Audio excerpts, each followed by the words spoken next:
afternoon, and thank you so much for being here at the Old State House for our lunchtime lecture series. You are also part of the taping of a program that will be airing on CTN, and we're very glad, since this is a big commemoration year, that we'll have that program available for airing numerous times on CTN, and people will also be able to watch it on their computers. So if you have friends that couldn't get here today, or if you have schools that you'd like to inform, within a couple of days this will be posted on the CTN website, and schools can look at it, individuals can look at it, or what have you, and I think it's a great way to celebrate. So I want to thank you for being here. I want to thank the Connecticut Humanities Council for helping to make this series of lunchtime lectures available to the public. And it's a big celebration here, really, or a big commemoration. It was just about a week ago that the governor unveiled Connecticut's new tourism slogan, "Still Revolutionary," which, of course, looks to our past, looks to our present, and looks ahead to our future. And indeed, as I was thinking about this program today, it occurred to me again that our state is revolutionary. Connecticut, of course, is known as the Constitution State, something I much prefer to the nutmeg state. I don't want to be a nutmegger, and I don't like that nutmeg state thing. I think the Constitution State has the sort of majesty that our state deserves. We're known as the Constitution State, and of course it's for very good reason. And this month we're commemorating the 350th anniversary of the granting of the Charter of 1662 by King Charles II of England. That charter confirmed the rights that the settlers had declared under the Fundamental Orders, sometimes known as the First Constitution. And so the people of Connecticut set out to form a self-government plan based on principles that were really ahead of anything else of their time. Indeed, we are revolutionary. What happened after the charter? Well, we'll get to that in just a few minutes when we're joined by attorney Wesley Horton and by Lawrence DeNardis. But first, our state historian, Walt Woodward, to tell us more about what may still be the most important document in Connecticut's history. Walt is an assistant professor of history at UConn. He is the fifth person to hold the title of state historian. That position was actually created in the 1930s in preparation for Connecticut's 300th birthday. Walt is a scholar, as some of you already know, of American history, specializes in New England and in Connecticut. Please welcome Walt Woodward.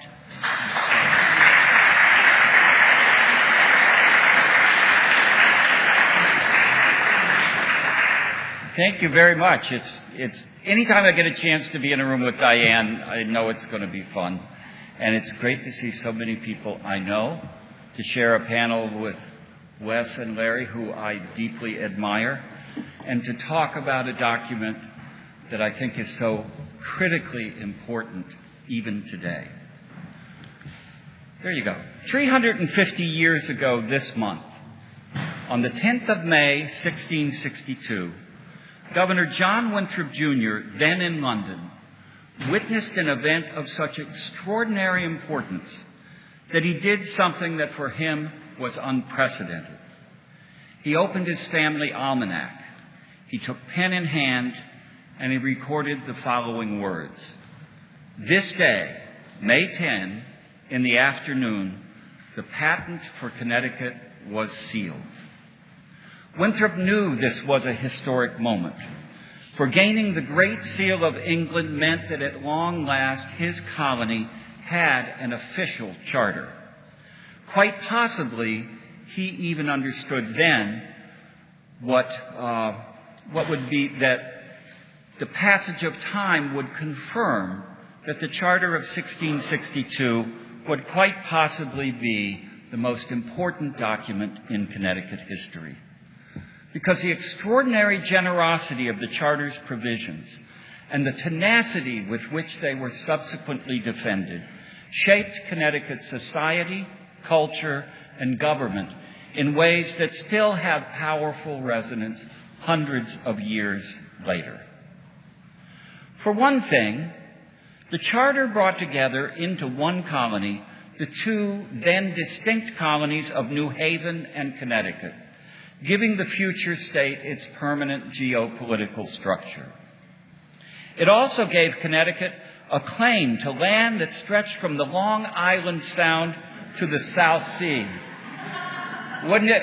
Can you imagine Des Moines with a Connecticut address? Wouldn't that be great?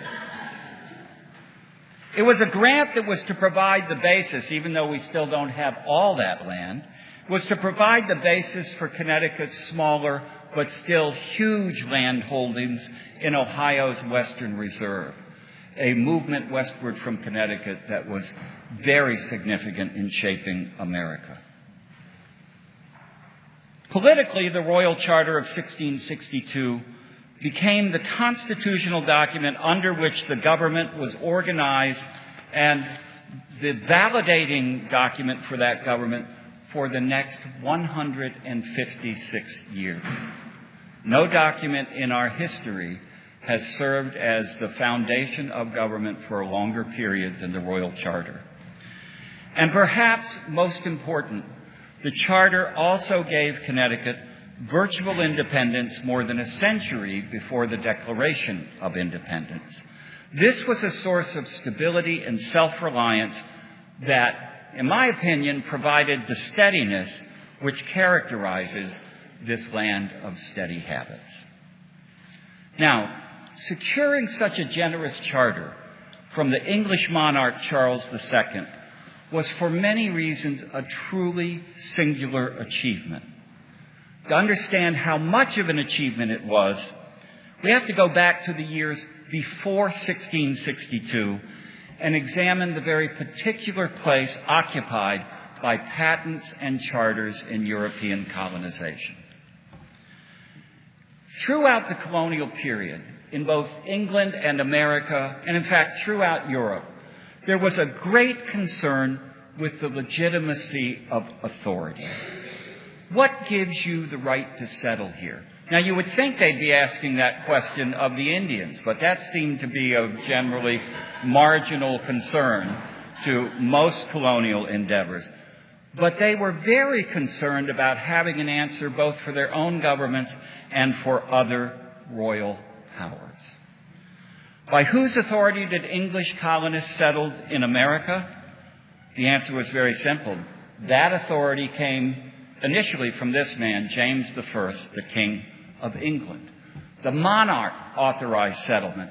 But in England, unlike Spain and some other nations, the authorization came indirectly because England was a relatively poor company and the Crown simply didn't want to fund all the colonies. So instead, they let venture capitalists do it. Sound familiar? Revolutionary then? Still revolutionary. And the document that authorized these venture capitalists, these merchant adventurers is what they called themselves, to create a colony were royal charters and patents.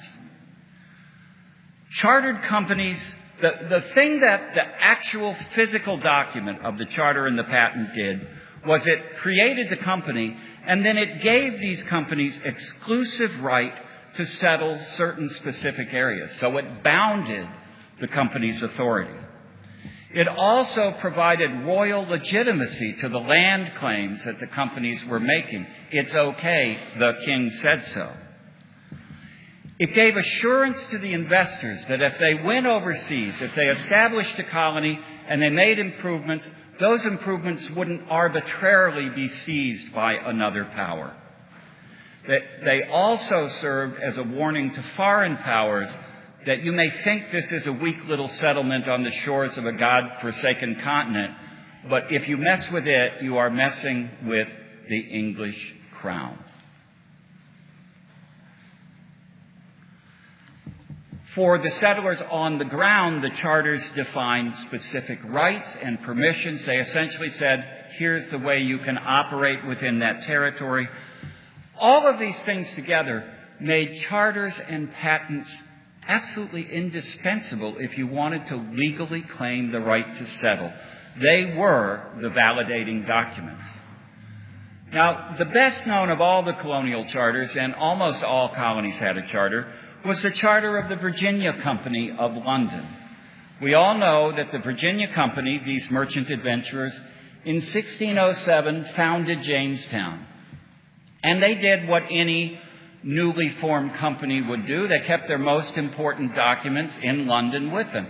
So the charter of the Virginia Company was kept at the offices in London so that the London Company, when they had a question about what they could do and what they couldn't do, could refer to the charter, and also so that they could keep possession of the document that guaranteed their land claims.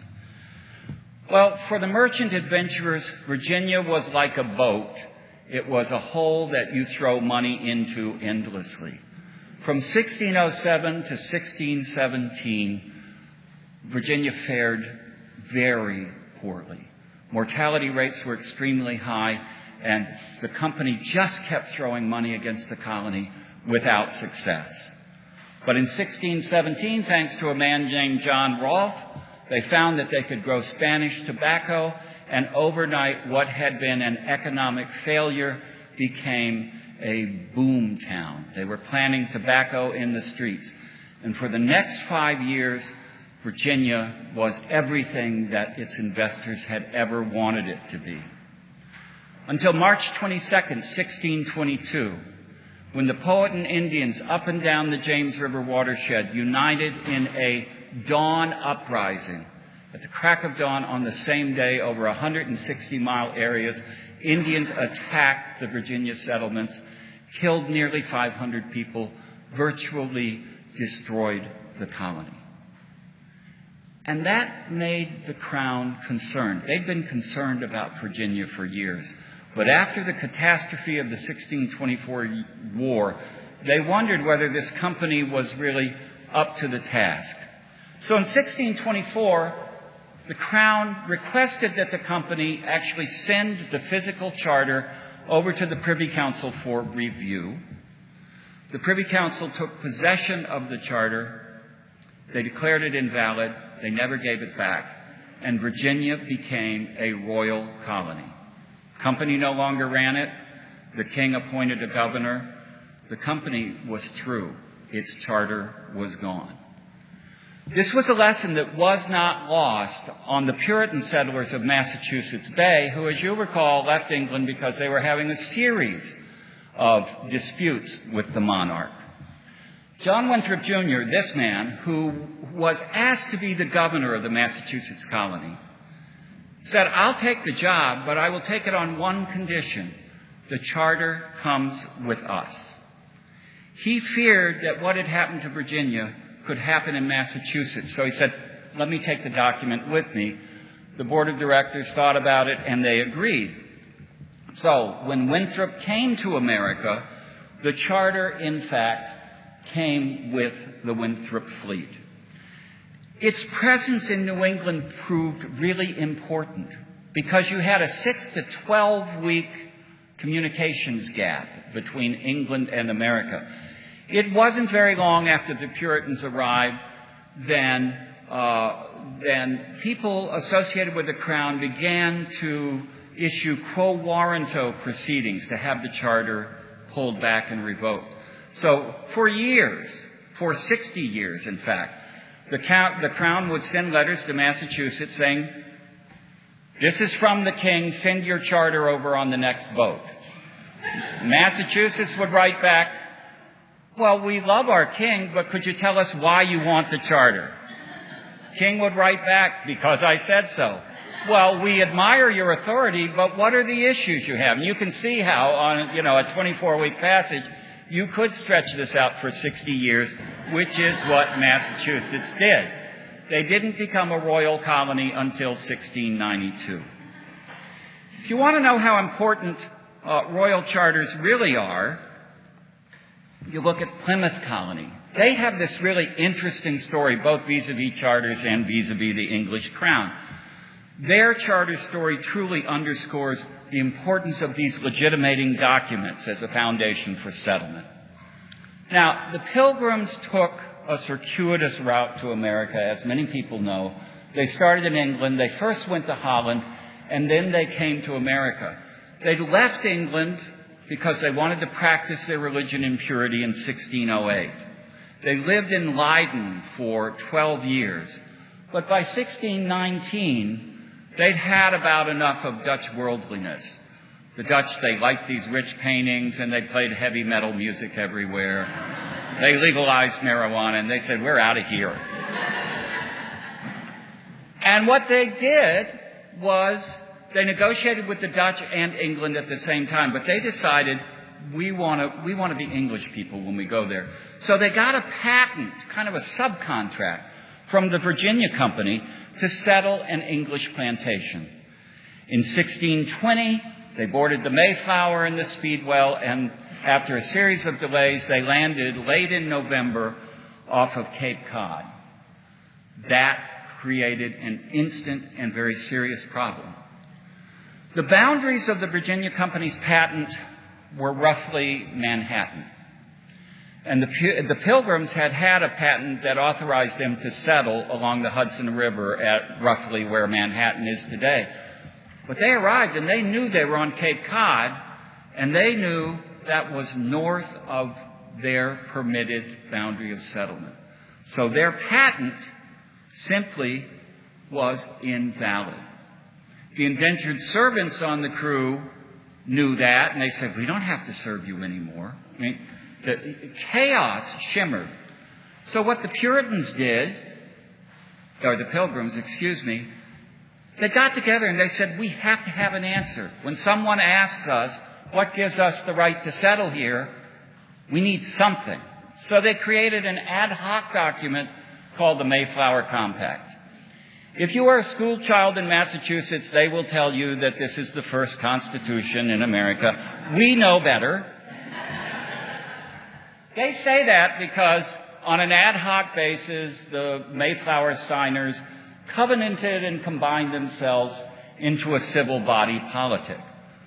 But it's very clear from this document, this is a stopgap measure. And I am convinced that the most important sentence in that document has nothing to do with the civil body politic. It has to do with the first sentence. In the name of God, amen, we whose names are undersigned, the loyal subjects of our dread sovereign Lord King James. Hey, we're not where we're supposed to be, but you're still our man. Please give us a patent. That is absolutely the coded message of that document. It was saying we aren't squatters, we're not outside the boundaries, we are here for England, and we need a patent. We need the Crown protection, which they ultimately got.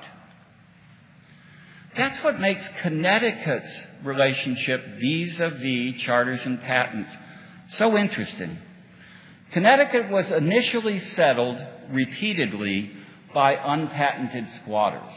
1634, John Oldham led a group to Wethersfield. 1635 and 6, Thomas Hooker and John Stone bring a company to settle Hartford. 1635, Roger Ludlow brought a group to found Windsor. They met with a group that had come from Plymouth 3 years before to set a trading post. They had something called the March Commission, which was a quasi-agreement by Massachusetts that they could settle there. But everyone knew Massachusetts had no right to tell anybody they could settle there. And after they'd been there a year, they completely ignored the March Commission. It faded away. There was one group that settled at the mouth of the Connecticut River. A group that John Winthrop Jr., who I'll talk more about later, led this group. And he called the town that they formed there and the Fort Saybrook, named after Lord Say and Seal and Lord Brooke, two English Puritan aristocrats who looked at the situation in England, the growing problems with the king, and they said, we may need to evacuate. Things are getting bad.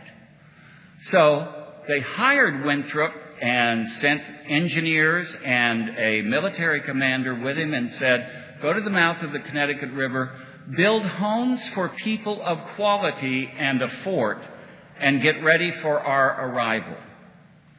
So Saybrook was built in the anticipation of a major Puritan evacuation of England. What was their authorization? Well, they had bought, the story goes, and I'm inclined to believe it, they bought the rights to a patent from the Earl of Warwick.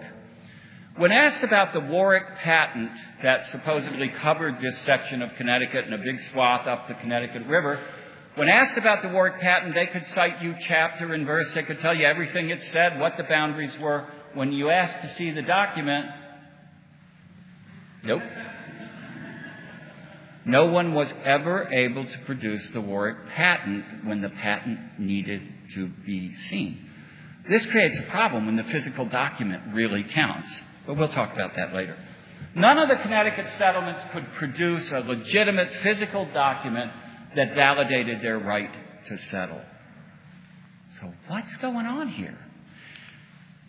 Hooker had been warned before he left Massachusetts by John Winthrop that not only the Dutch might attack you or the Indians might attack you, but our own state at home would not endure that they, that would be Hooker and his crew, should set down without a patent in any place that our King James claims unto. They knew what they were doing. So they made a calculated decision to ignore it. Why? Because Puritans, Puritans and the king were deeply at odds. My surmise is that Connecticut didn't intend to formalize their government, at least in 1636 or 37, but that the Pequot War, which threatened every one of the river towns and put each of these colonies on notice that they had to be ready to mobilize quickly for military action, showed them the need for a formalized, coordinated government. But how could squatters make it legitimate without going to the king? Well, the story is, and I'm inclined to believe this, that they relied on an election sermon preached by Thomas Hooker on May 31, 1638, in which he said this still revolutionary statement. The foundation of authority is laid firstly in the free consent of the people. Today we say, yeah, so what? 1638, that's an astonishingly powerful claim. And it provided an avenue for the Connecticut Assembly to get together and adopt the fundamental orders. As Connecticutans, we know that this was, in fact, the world's first democratic constitution. And if you argue that it's not, then we must have another one, right, Wes? Because we have the first one way or another. The fundamental orders did a lot. Wes can possibly explain them in greater detail. I want to talk about one thing that they did and one thing that they didn't do. What they did is create a modified version of the government of Massachusetts Bay with a more open political franchise. Connecticut did not insist that you had to be a bona fide member of the Puritan Church in order to vote. Massachusetts did. So that was, I think, a good step. The thing they didn't do, the thing that we don't think about today, but that was astonishing at the time, they never mentioned King Charles I. They never mentioned the monarch of England in any way. Imagine English colonists who organize a government without saying anything about the king. Well, why didn't the crown step in and say, pipsqueaks, let's go take them out? Well, because Charles I was occupied with some tussles of his own, the English Civil War. And in fact, this was the conflict over which he himself lost his head, as this graphic shows. And I suspect at that time he didn't much care about what was going on in a distant colony in Connecticut. So, did Connecticut then say, well, our problems are over? No. Even during the Civil War, they recognized that not having a valid charter or patent was a concern. So in 1644, when the Saybrook people who had decided to stay in England and fight in the Civil War rather than come to Connecticut were, pretty much done with their plantation scheme, Connecticut bought the rights to the Warwick patent. They purchased them from the owners on a 15-year installment plan, which at least allowed Connecticut to say, we are the inheritors, we settled here under the rights of the Warwick patent, but of course, there's still that issue. During the interregnum, after Charles I is executed, but before Charles II comes in, Connecticut continues to grow. New London is founded in 1646, Middletown, I think, 1649, and from 1639 on, they plant a colony in New Haven, and it spreads into the southwest starting towns. Not one of them had all they needed to answer the question, what gives you the right to settle here? But it seemed like it was going to work out okay. Then, in 1660, Charles II, son of the king the Puritans had executed, came to the throne, and the people in Connecticut said, uh-oh, hope he's not taking names. It was even more serious because Connecticut Puritans were among the people who supported the execution of Charles I. In fact, it's astonishing to me that John Winthrop Jr., who got the charter of 1662, his father-in-law was one of the people who signed the king's death warrant. It's amazing. Also, Connecticut was rumored correctly to be giving refuge to several of the men who also had signed the king's death warrant. So Connecticut really worried that Charles II might become vindictive, and without a patent, they had real problems. So they decided to take the initiative. They sent their governor, John Winthrop Jr., to London. Winthrop had a reputation for being a charmer. They said, "Johnny boy, go do your thing." Winthrop was governor of Connecticut for 19 years, and a remarkable man. So remarkable, somebody should write a book about him, which I did. What was important in 1661 is that Winthrop had an international reputation as America's leading scientist. Now that's because you'll be surprised about he was an alchemist. Some other time we can talk about alchemy. I promised you I can talk about it till you fall asleep and keep going. But not today. He believed that this early form of chemistry would help improve the world and do God's work on the planet. His reputation, his renown was virtually global. It helped him when he got to London. One of the first things he did is become a founding member of London's Royal Society, which today is still one of the leading scientific institutions in the world. Now, why was that good for Connecticut? Because Robert Boyle, who was one of the leaders of the Royal Society, was also the head of the New England Council for Plantations, and Lord Brouncker, who was the first president of the Society, was on the King's Privy Council. They paved the way for Winthrop to get access to Charles II, and it's through that introduction that Winthrop secured what, to this day, people think is an extraordinarily generous charter. And for many, many years, no one could understand why it happened. The charter confirmed Connecticut's government under the fundamental orders. Keep it pretty much the way it was, a few changes. It gave the colony all the liberties and immunities of England, which essentially, as interpreted by Connecticut, was self-rule. All elected government officials were Connecticut officials, elected by Connecticut. No royal governors appointed here. You do it on your own. And it extended Connecticut's boundaries, as I said before, to include half of what is present-day Rhode Island, all of New Haven, and of course that nice strip of land that included Omaha, Des Moines, and South Detroit. Why such a favorable charter? Really, barrels of ink have been spilled over this.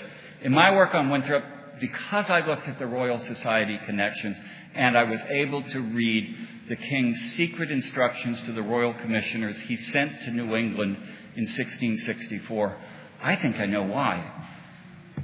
It's partially because when Winthrop met Charles, they looked at each other, and from across the room, they both thought the same thing.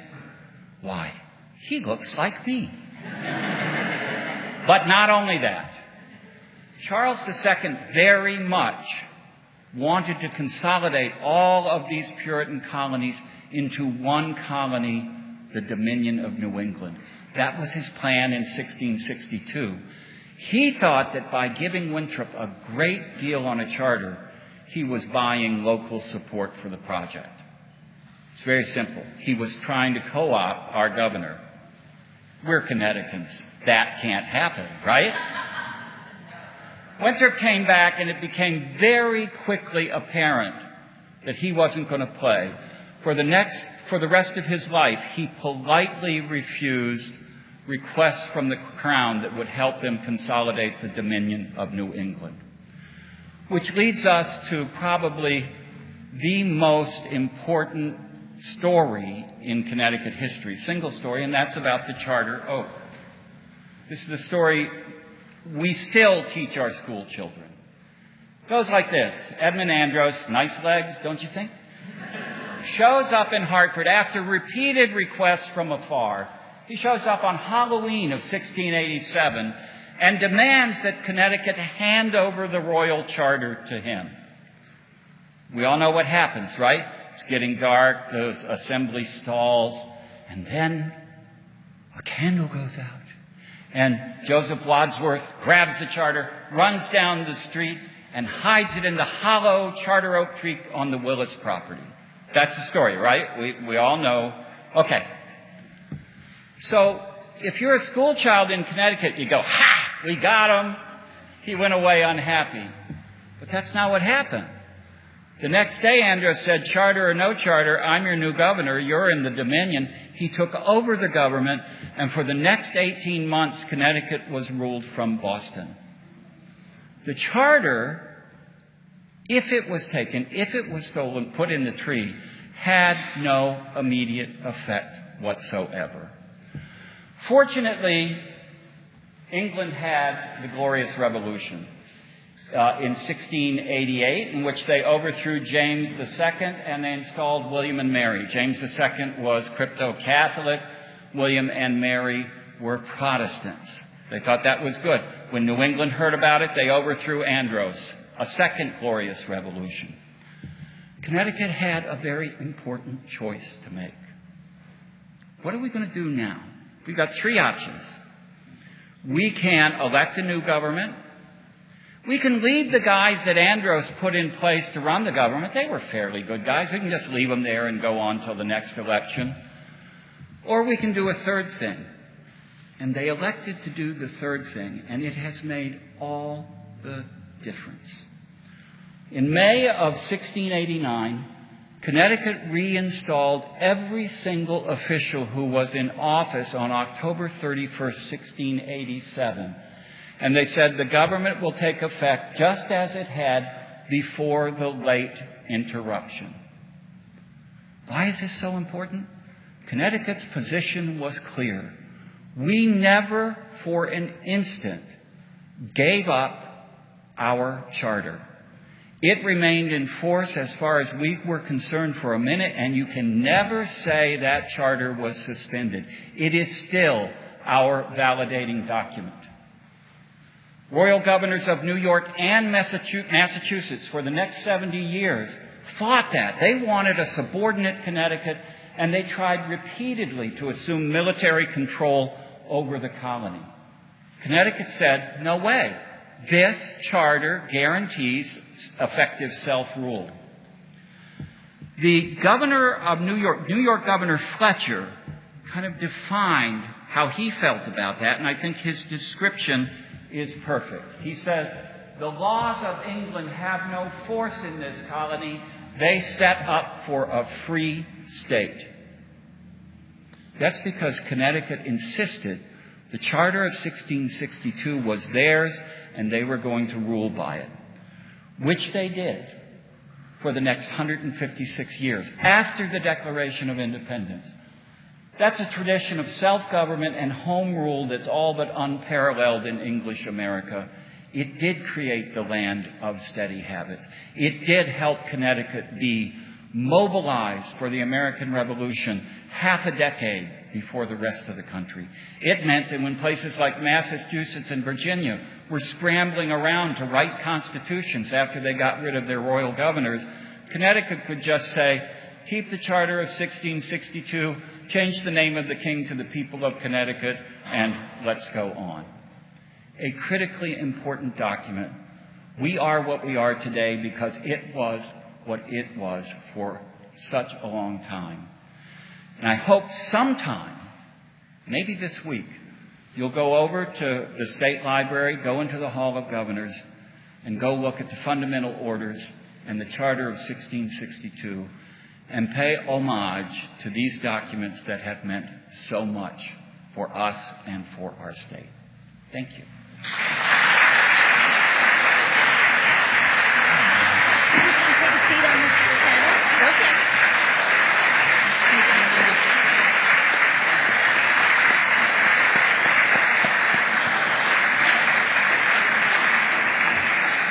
so much, Walt. That was a wonderful, wonderful talk.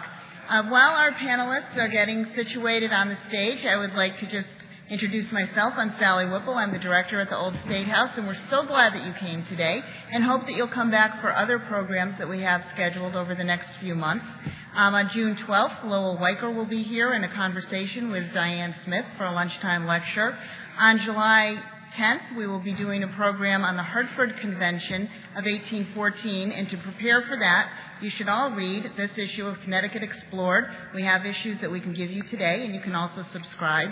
And we have many other programs planned, but for now, we will continue with this program. And Diane, I pass it over to you. Thank you very much, Sally. And I want to introduce our two new panelists. Joining us now is Lawrence DeNardis. He's sitting just to my left here. He is the President Emeritus of the University of New Haven and the former Congressman from the 3rd District.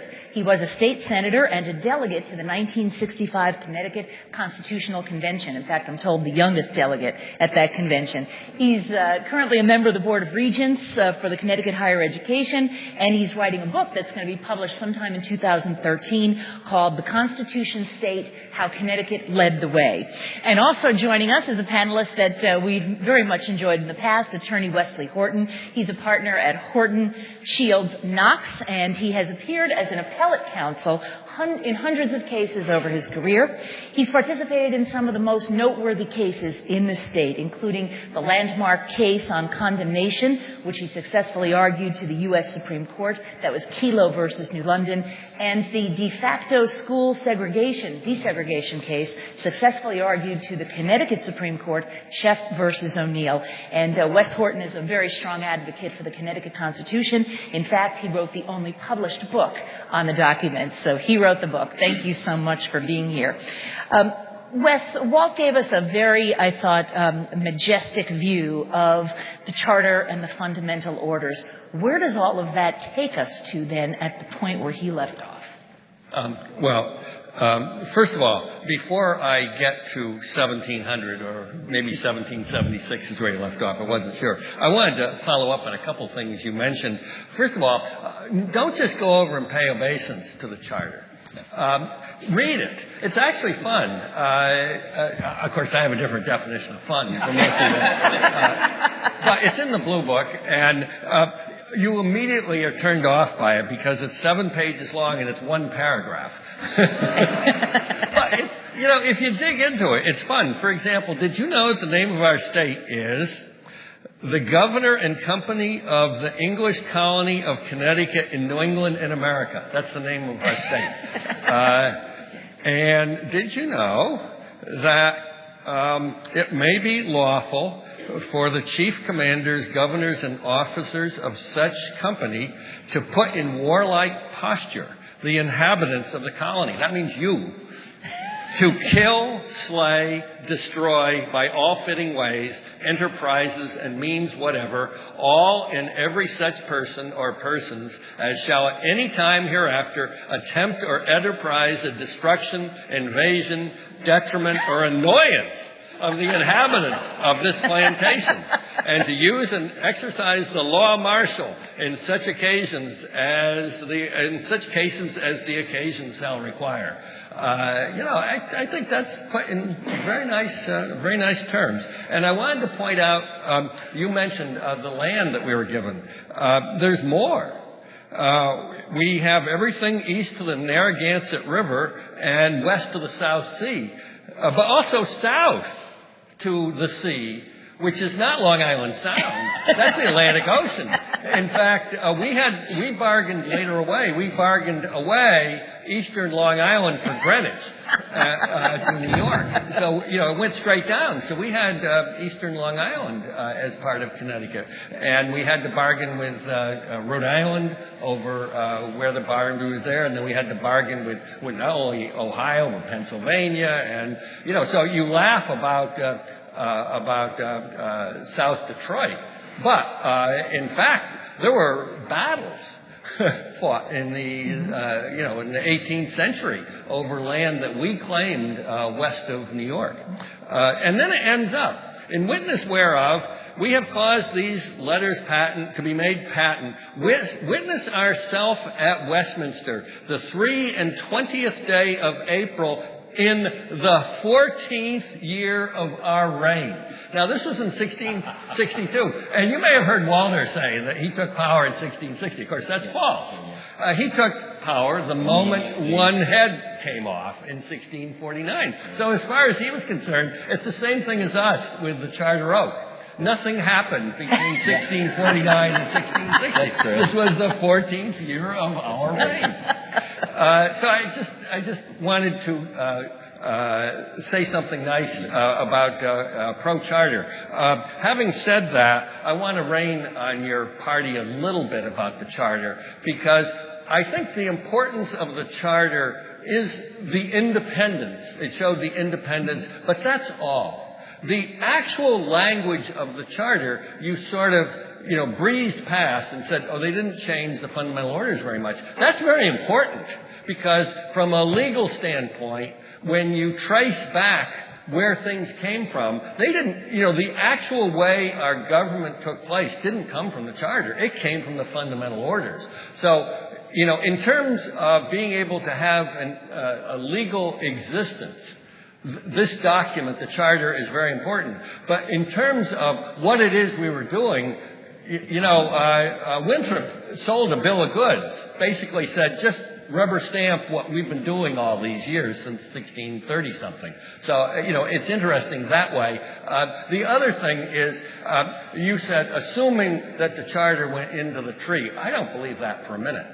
And that's one when you go pay obeisance over there, take a look and tell me where the rain marks are on it. And tell me where the squirrel was biting away at it. And don't tell me there weren't any squirrels in 1687. I just don't believe that story. I think they hid it, but they probably hid it in somebody's house or something, under some rafters or something. It is interesting that you say they put the same rulers back. In addition, they put the same laws back. They said every single law that was in addition before this time is now. And in fact, the first code of laws in Connecticut was in 1650. And what's interesting about that is you can many times trace back Connecticut laws. Our study habits includes many laws. Many laws can be traced all the way back to 1650. And as you're tracing them back from volume to volume, you'll pass right past 1776 without taking a breath. You won't know there was a revolution in 1776. And then you'll pass right by 1680s. And nothing happened in the 1680s, and you'll pass right back to 1650. It's interesting. If you send out, any of you are lawyers, you send out your junior associate to find this case, the statute, where it came from, and it comes back from 1650, they won't have any idea that there were any revolutionary times in Connecticut, whatever, going back that far. The last point I want to make on what you said was about Thomas Hooker. The Connecticut Supreme Court has its own historical society. I happen to be president of it, and we published an article this very year by attorney Michael Besso saying Thomas Hooker didn't do that. That probably was one of the lawyers, the lawyer. His name is Roger Ludlow. You mentioned his name because the general theory was that back in the 19th century, the state historian at that time was a librarian, said that, he must have been preaching, he must have been speaking to legislators because we know the precise date it was a Wednesday. So he couldn't have been preaching to his congregation. Well, Michael Besso uncovered the fact that in Puritan times there were 2 sermons a week.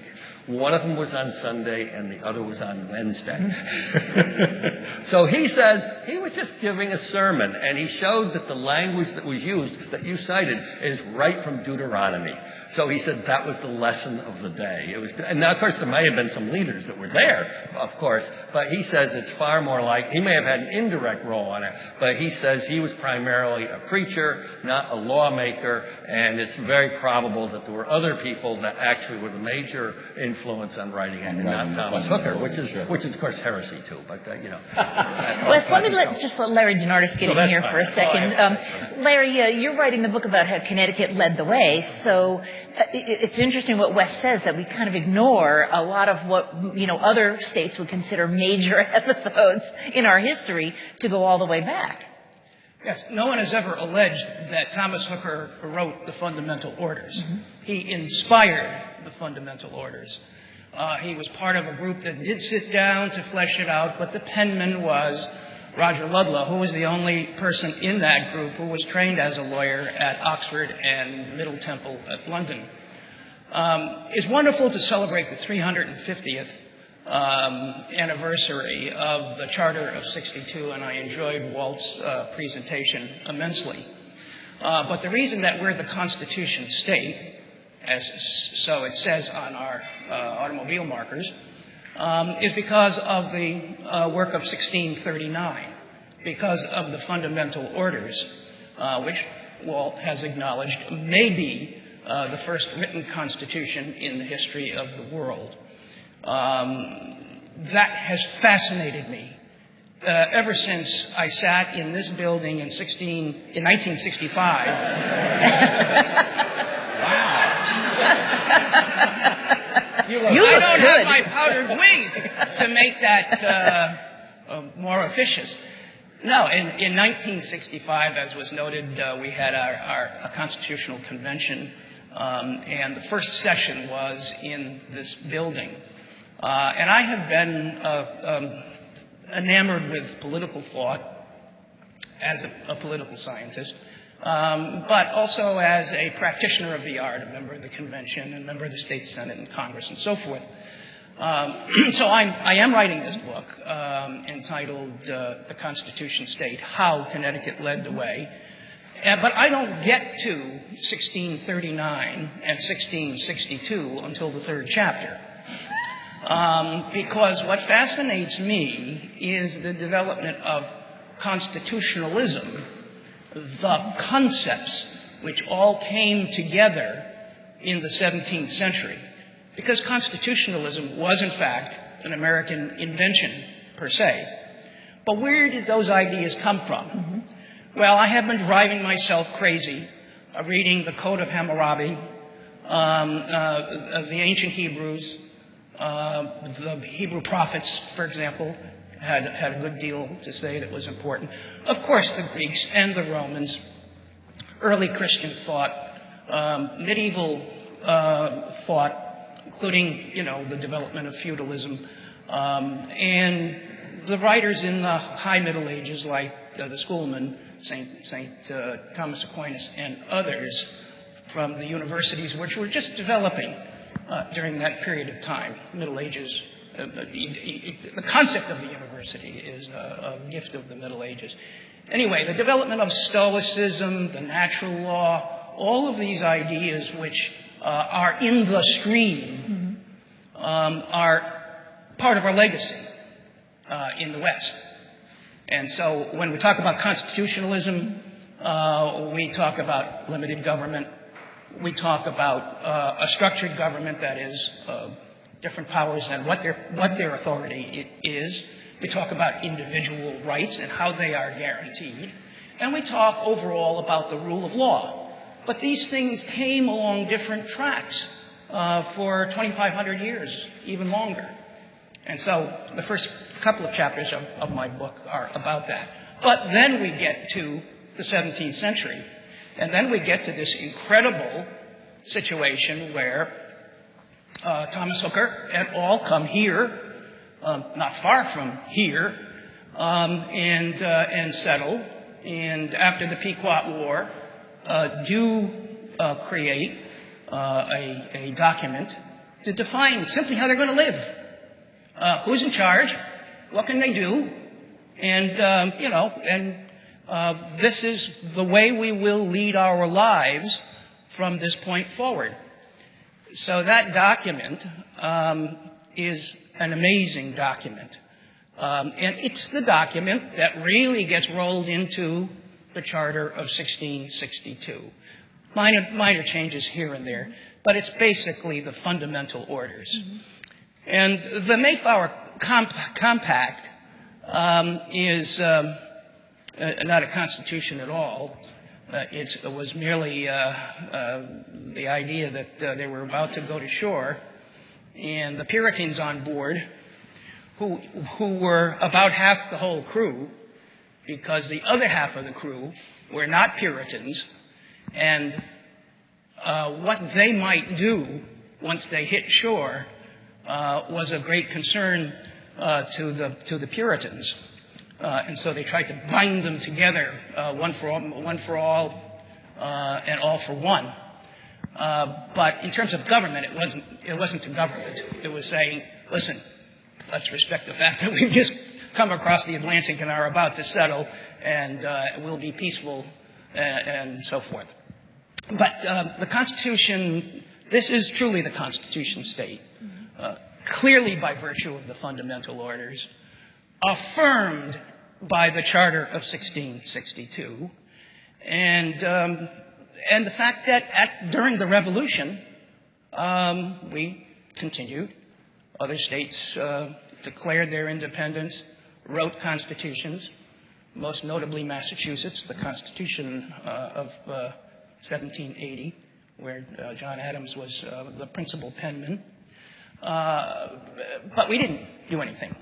We didn't do anything until we had to, and Wes has written about that, and that was in 1818. But it's a fascinating...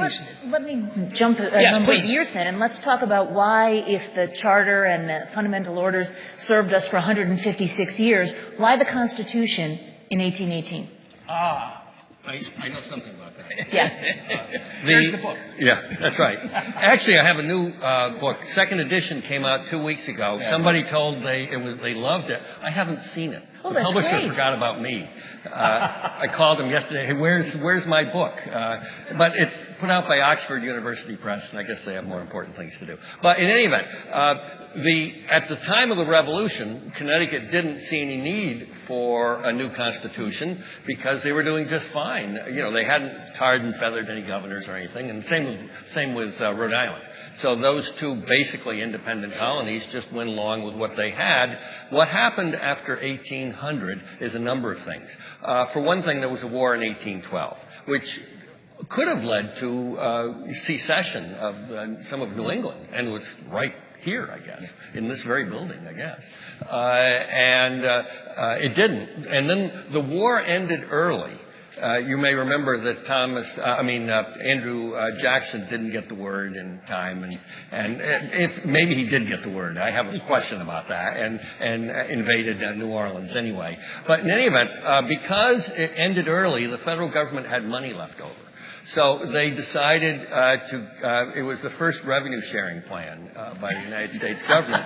When the money came back to Connecticut, Connecticut decided to give most of the money to the Congregational Church and to Yale, because and they gave a sliver to the Episcopal Church on the right wing of society, and they gave a sliver to the Baptist Church on the left wing of society. And the Baptists and the Episcopalians didn't like that. It wasn't this enormous principled reason that the money shouldn't be given to the church. They were concerned because too much money was given to the Congregational Church and to Yale University. And so they said, we've got to do something about the fact that the Congregationalists are the established church in Connecticut, which was permitted certainly required under the fundamental orders. And that happens right around 1815, and at the same time, Mr. Lung decides he's had enough with his wife. So he, rather than getting a divorce, which is hard to do at that point, he murders her.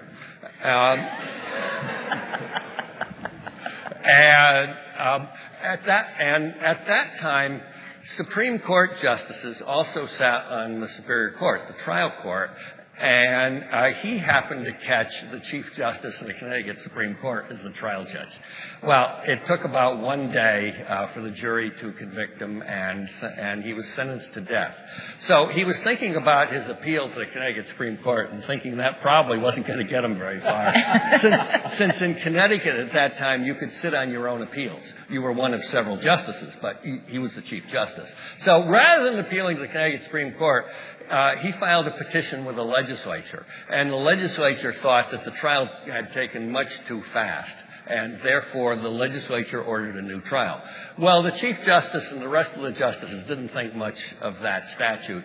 First of all, they did have a new trial. The Chief Justice heard it again as the trial judge, and he was executed this time. So he got his new trial all right.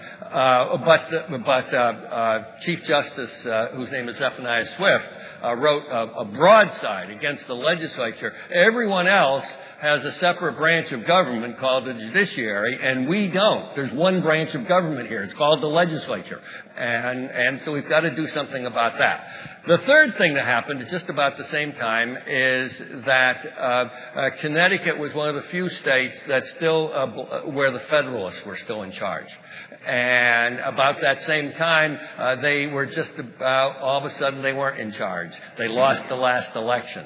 So what was called a Republican then, or you could call it a Democrat today. Some people call them Democratic Republicans. Whatever it was the non-Federalists took over the government. And the first thing they said is, we're going to have a constitutional convention. We're going to increase the franchise, which is, what the party of the people always wants to do.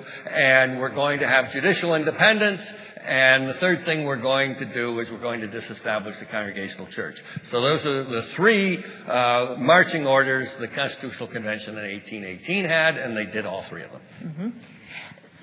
Do we go all the way up until 1965 before we have another constitutional convention? No, there was one in 1902. Okay. And the idea was that one man, one vote idea in 1818.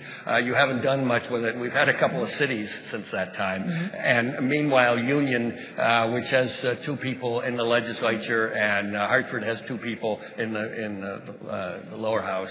There's got to be, and something's wrong with the Senate too. It's malfunctioned, so they decided to have, they had a constitutional convention. The city said it didn't go far enough, and the country said it did. It went too far, and it was defeated.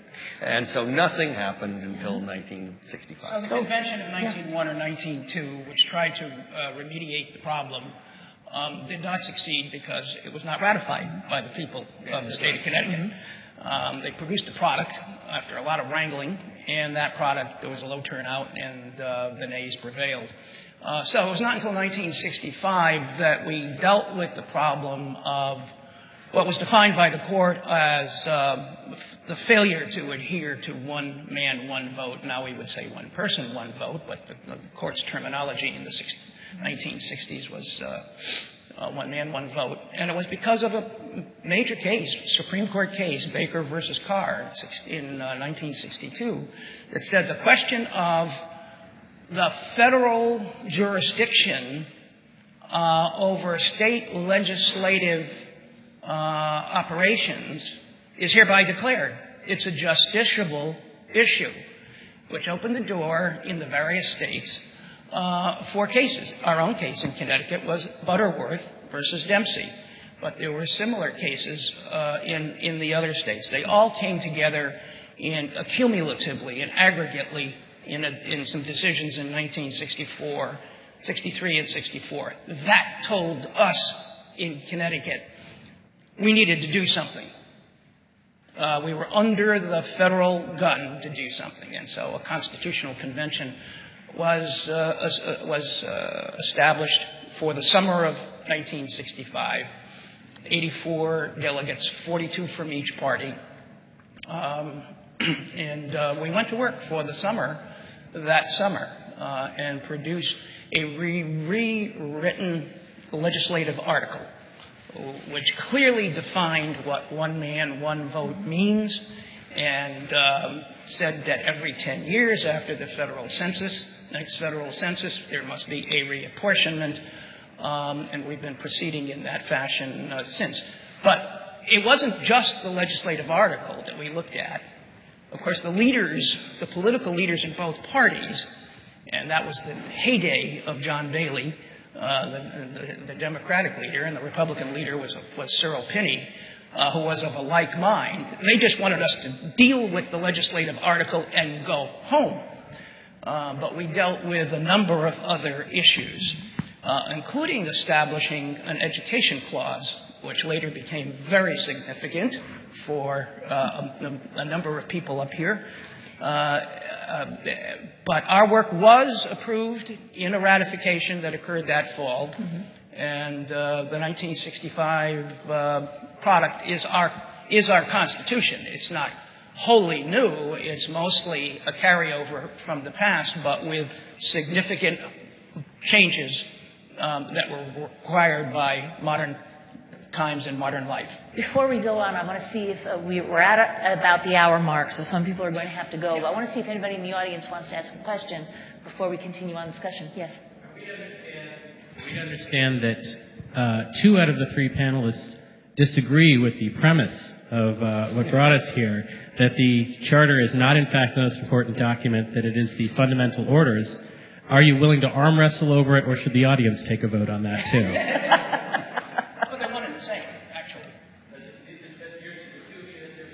Well, I mean, that is the case. They're one and the same. I've been researching on this. I'll answer his question directly. I do not agree with what this says.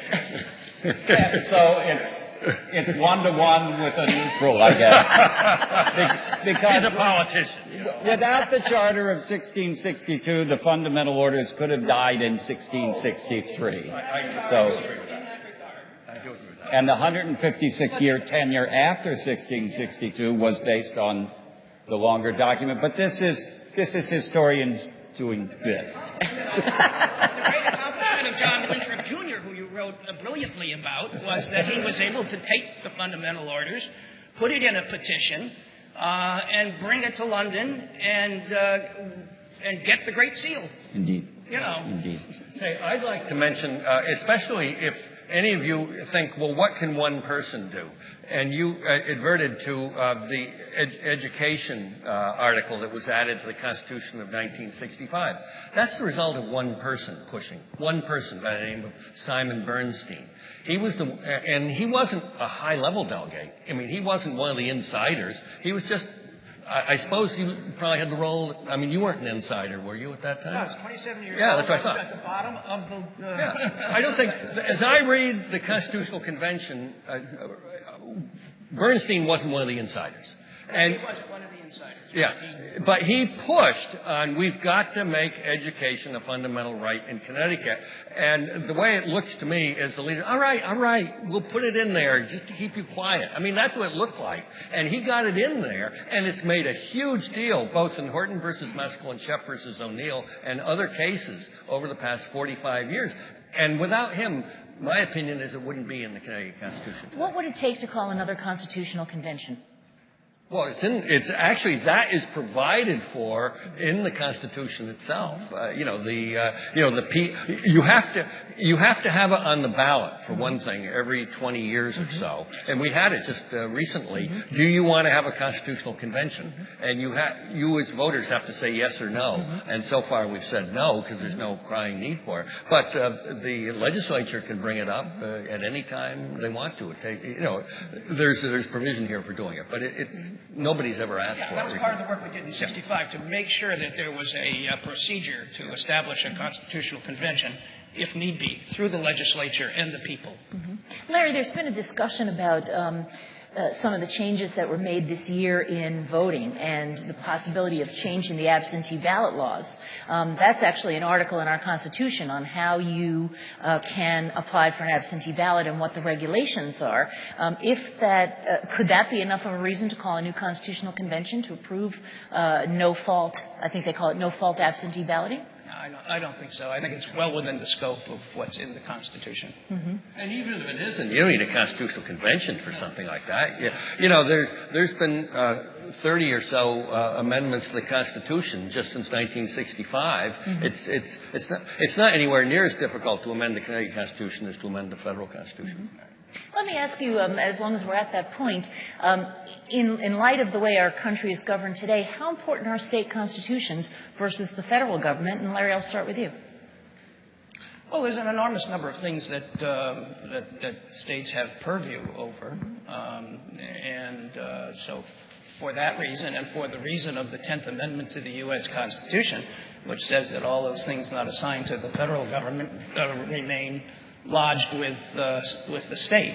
Mm-hmm. So, now states' writers may take that to an extreme, but reasonable people would say that there's sufficient jurisdiction for public health, safety, and welfare that lodge with the state and are governed by state laws, starting with its constitution.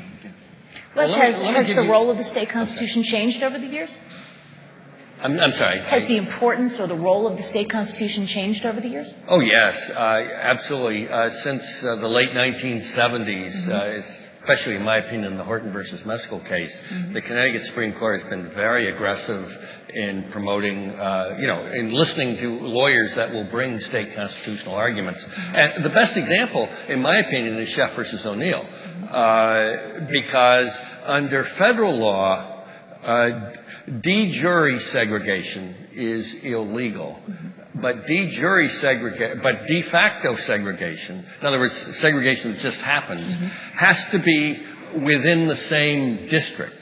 Okay, you can't go across district boundaries in order to enforce any racial rules under the 14th Amendment. And that's fine if you're out of Connecticut, where school boundaries tend to be county-wide. They're very large. But in Connecticut, if you have to enforce a desegregation order only in the city of Hartford, I mean, it makes no sense whatsoever. And consequently, the Connecticut Supreme Court said if you have de facto segregation in the whole Hartford metropolitan area, then the state has to do something about that. That sort of order under current federal law could never be issued by the United States Supreme Court as it's constituted today. So Sheff versus O'Neill and Horton versus Meskel are decisions that stop at the boundaries of the state of Connecticut. They don't apply in other states, because they don't have anything to do with federal law. They only have to do with state constitutional law. There are lots of other examples, but Sheff is probably the most obvious one. And let me say again, it was mentioned, but according to the work that we did in 1965, every 20 years the question of shall there be a constitutional convention is on the ballot. We have provided that. That sort of echoes what Thomas Jefferson said back in his day, that the Constitution should be refreshed every 20 years. We took him literally and put it into the Connecticut Constitution, at least providing the opportunity. I think that's just out of time to wrap it up. I want to see if anybody here has a question they'd like to ask before we do. Yes, ma'am, in the back. I just want to thank you for the wonderful, wonderful opportunity today. And while I lift up Wes and his wonderful work in his legal mind, I want to say I am so happy that Larry DeNardis looked back further in history.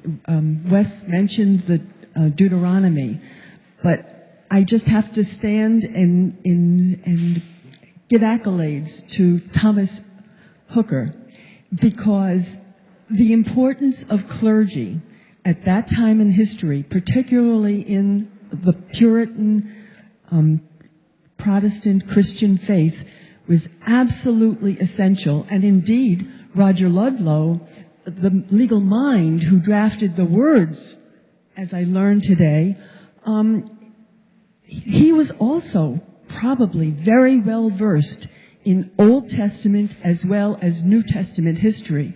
Back then, clergy, which up until very recently were literate and fluent, absolutely fluent in the ancient languages, Greek and Latin and Hebrew. And so the study of the Old Testament as well as the New Testament scriptures, Christian scriptures, as you mentioned, Larry, and going back to Hammurabi, we cannot, in this secular age, dismiss the integral part that faith and study of religion meant to those people. And so I just thank you both and the Old State House and whoever else was responsible, and the Current for publishing the wonderful op-ed piece that Larry wrote. Thank you. I'd like to give each of you a chance to comment on that and make a closing remark. Amen. Yeah, quit while you're ahead. All right. Well, thank you both very much. I'm afraid that we've already lost our state historian.